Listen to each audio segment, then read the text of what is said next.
आप देवी भागवत की प्रमुख कथाएं का श्रवण कर रहे हैं। कथा का नाम है भगवती के दुर्गा नाम का इतिहास।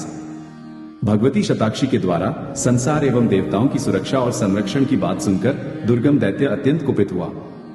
वह अपनी सेना के साथ अस्त्र शस्त्र से सुसज्जित होकर भगवती से युद्ध करने के लिए चल पड़ा। उसके पास एक अक्षौहिणी सेना थी।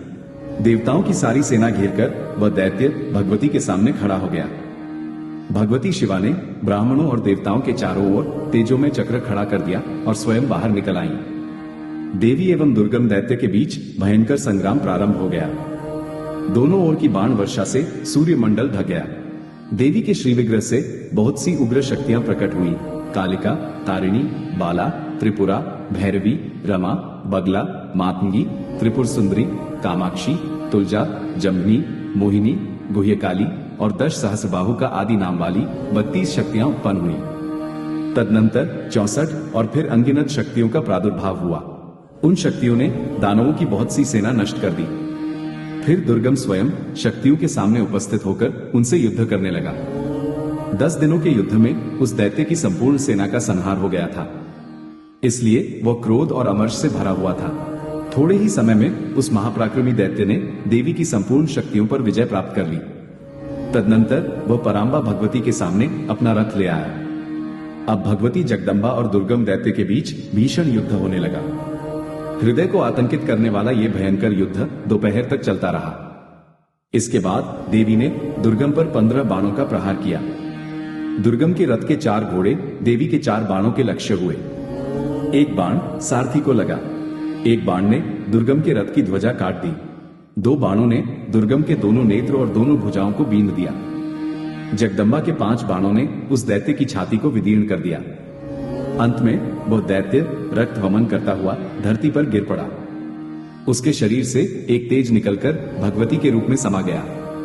उस महान पराक्रमी दैत्य के मारे जाने से सभी लोग सुखी हो गए। भगवान विष्णु और शिव को आगे करके समस्त देवता भगवती जगदंबा की स्तुति करते हुए कहने लगे, संपूर्ण जगत की एकमात्र कारण परमेश्वरी शतलोचने, तुम्हें बार बार नमस्कार है, जो दिव्य विग्रह से सुशोभित हैं एवं जिन्होंने ब्रह्मा विष्णु आदि को प्रकट किया है। उन भगवती भुवनेश्वरी के चरणों में हम सर्वतभाव से मस्तक झुकाते हैं। करुणा की असीम सागर भगवती शाकंभरी, तुम्हारी जय हो। आपने दुर्गम को मारकर देवताओं का संकट निवारण किया है।